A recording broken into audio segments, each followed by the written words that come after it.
ఓ పక్క జాతీయ స్థాయి కబడ్డీ పోటీలు, మరోవైపు సాహస విన్యాసాలు, నోరూరుంచే వంటకాలు, సినీ సెలబ్రిటీల ఆటపాటలు, కడుపుబ్బా నవ్వించిన స్కిట్లు, నాయకుల స్పీచ్లు ఇలా ఎన్నో వినోద కార్యక్రమాలకు వేదికైన మసులా బీచ్ ఫెస్ట్ కోలాహలంగా ముగిసింది. 4 రోజుల పాటు సాగిన వేడుక వచ్చిన వారందరికీ ఎన్నో మధుర జ్ఞాపకాలు మిగిల్చింది. అట్టహాసంగా సాగిన ఈ సముద్ర పండుగ మచిలీపట్నానికి మళ్లీ మళ్లీ వెళ్లాలనిపించేలా చేసింది. మచిలీపట్నం అనగానే ఎవరికైనా టక్కున గుర్తొచ్చేది పోర్టే. కానీ ఇకపై బందరు పేరు వినగానే ప్రతి ఒక్కరి మదిలో మంగినపూడి బీచే మెదులుతుంది. ఎందుకంటే ప్రభుత్వం నిర్వహించిన మసూలా బీచ్ ఫెస్టివల్ అంచనాలకు మించి సూపర్ హిట్ అయింది. 4 రోజుల పాటు సాగిన ఈ సముద్ర పండగ రాష్ట్ర నలుమూలల నుంచి జనాన్ని బందరకు రప్పించింది. ఎన్నో మధురానుభూతులను మిగిల్చింది. వెళ్లలేని వారికి ఎందుకు ఈ ఆహ్లాదాన్ని మిస్ అయ్యామా అనిపించేలా చేసింది.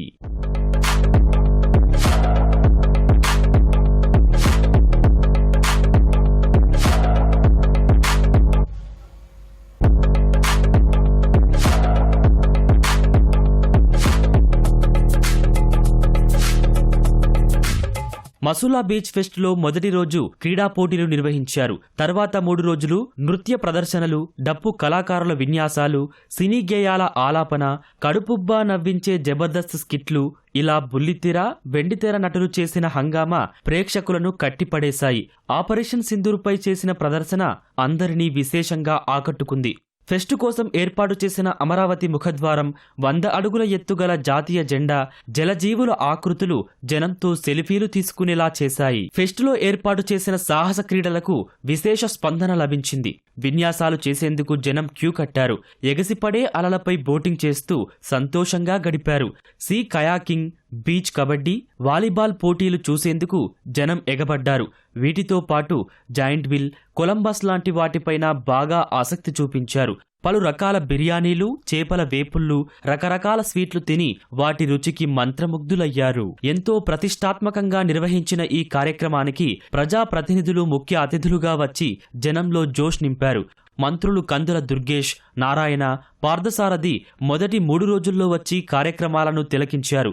ముగింపు వేడుకలకు మంత్రి అనగాని సత్యప్రసాద్ వచ్చారు. మంగినపూడి అభివృద్ధికి ప్రభుత్వం సానుకూలంగా ఉందని తెలిపారు. అందరూ అంటా ఉన్నారు హిందీలో అక్కడ ఏదో మినీ కుంభమేళా దిక్కరా అని. అంటే ఇంత మినీ కుంభమేళా దాకా వచ్చారు మీ అందరు కూడా. నిజంగా చాలా సంతోషం. ఇలాంటి మంచి వాతావరణానికి చాలా కూడా, ఎందుకంటే ఈ ప్రభుత్వం ఒక ప్రోగ్రెసివ్, ప్రోయాక్టివ్ మూడ్లో పోతా ఉంది. చంద్రబాబు నాయుడు గారు ఒక పక్కన, పవన్ కళ్యాణ్ గారు ఒక పక్కన, పైనుంచి మోడీ గారు ఎప్పుడు కూడా ఆంధ్ర రాష్ట్రం పునర్నిర్మించాలి.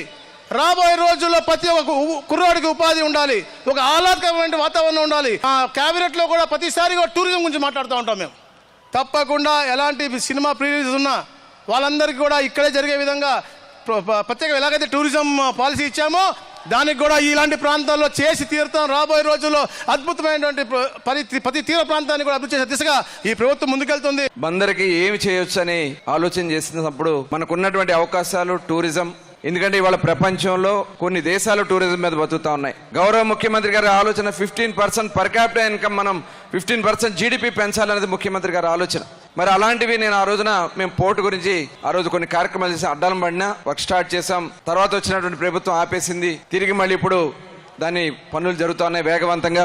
రేపు 2026 జూన్ తర్వాత బందరు పోర్ట్ నుంచి ఆపరేషన్ స్టార్ట్ కాబోతున్నాయని ఈ సందర్భంగా మీకు తెలియజేస్తా ఉన్నా.